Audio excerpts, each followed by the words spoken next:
Hey guys, just figured I'd do one while I'm out and about, getting some groceries while it's early, before the crowd.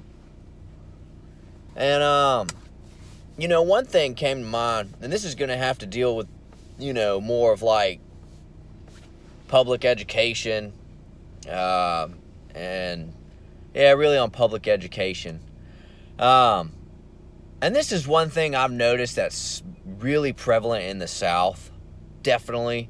I mean, I think it's all around the country, but you definitely see it in the South, and you definitely see it in cities, counties that are more Masonic than the other ones.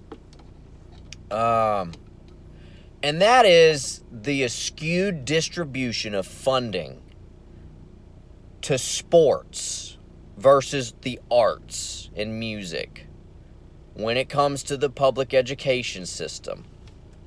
And I think that's a big problem. And I think that's partly why we have so many dumb people running around who really can't think freely or critically anymore. And I believe that that's done on purpose.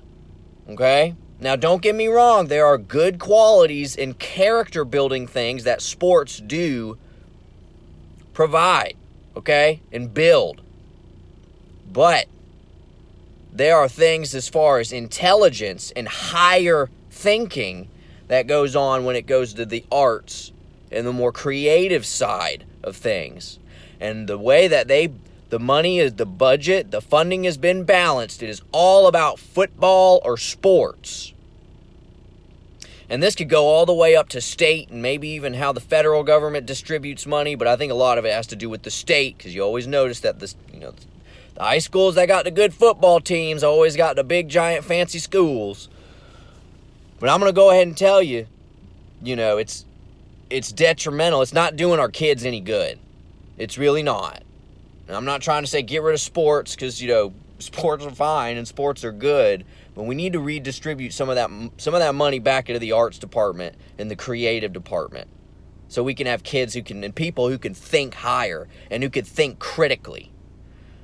And I'm going to tell you, I already know, this whole trafficking thing. Let me tell you, sports does a better job at facilitating human trafficking than arts and music does. And that's another reason why the money is distributed in such a funny way. Y'all have a good day.